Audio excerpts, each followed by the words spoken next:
So do you not have any strategies for rebuilding this if it's already crumbled, this emotional regulation?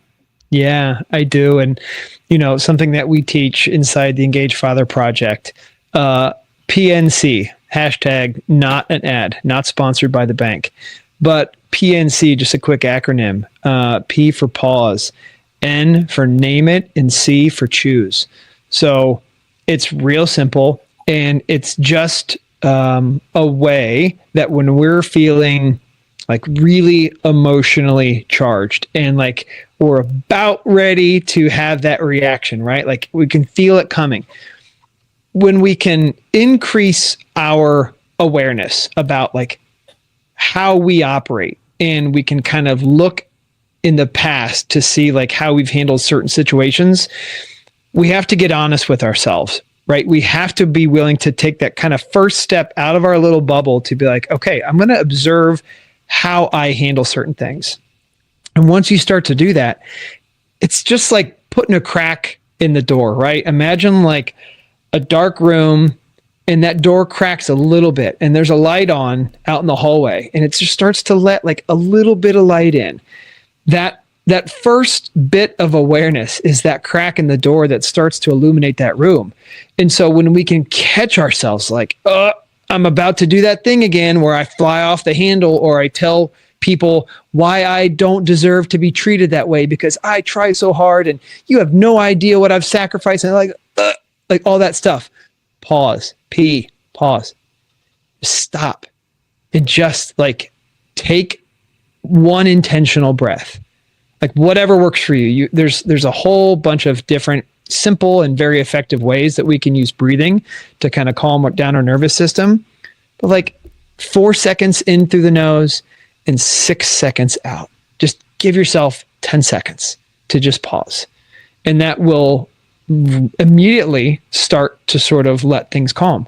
And then the N means name it, which is where you just name whatever it is that you're feeling. You're feeling angry, sad, disrespected, whatever. Just putting a name to that emotion that you're feeling really strongly inside, that starts to shift parts of the brain. So fear, like that fight or flight response that comes from a part of the brain called the amygdala. And when we can name something, when we stop and like think like, okay, what is it that I'm feeling right now? Like, oh, it's anger. You're starting to engage the prefrontal cortex part of your brain. And so we're bringing like the logic part of our brain like back online, and we're getting out of just that fight or flight part of our brain. And then C stands for choose.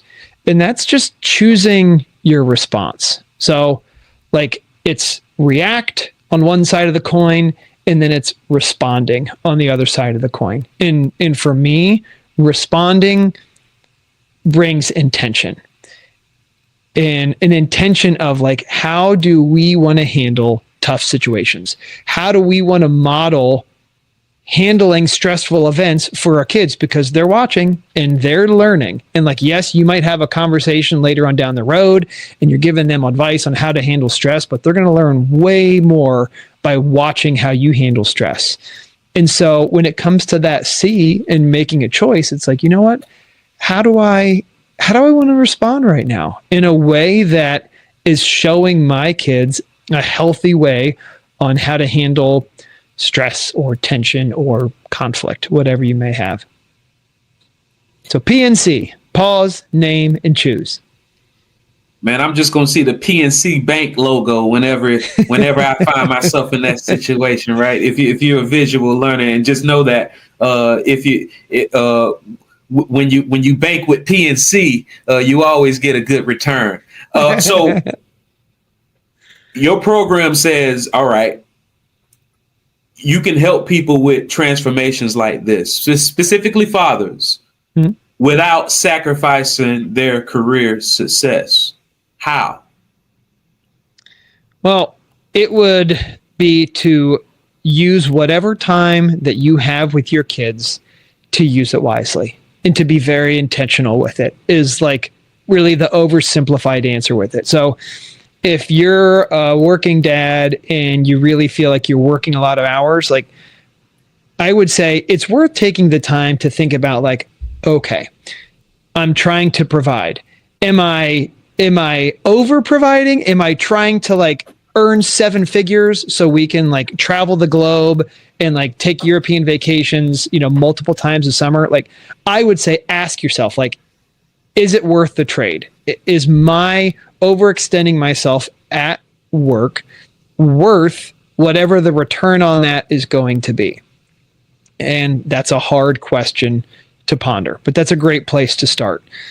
On the other side, let's say you're working really long hours and you're just trying to cover the basic needs for your family. And so it's like, look, if I decrease my work, my kids won't be able to, have clean clothes or, the lights on at night or have food in their stomachs. Like, okay, like that's in a position where we can't really be flexible. So in that situation, I would say like, what time do you have with your kids and how can you maximize that? And that just comes down to being really intentional. And, when I work with people in the program, we start out by, setting the target for the type of dad that they want to be. A lot of parents have goals when it comes to finances or career goals. It's common, right? Like most people have that. But in my experience, most parents don't have a goal in mind for the type of parent that they want to be, other than I'm a good dad, right? What kind of dad do you want to be? I want to be a good dad. Well, okay. Everybody does for the most part. What is good like mean to you? Because it probably means something different to others than it does to me. So like, let's get really clear on the type of dad that you want to be.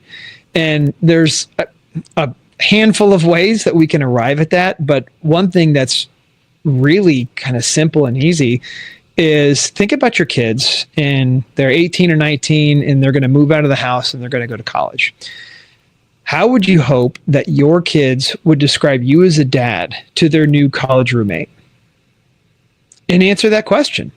And I can tell you for me, I hope that answer is that I was supportive, that they felt seen as a kid, and that they felt unconditionally loved. And so when you set a target like that, then you can start to kind of reverse engineer what that would look like in day-to-day actions, right? And I talked about it earlier when I asked my kids for feedback on how did I handle a tough situation.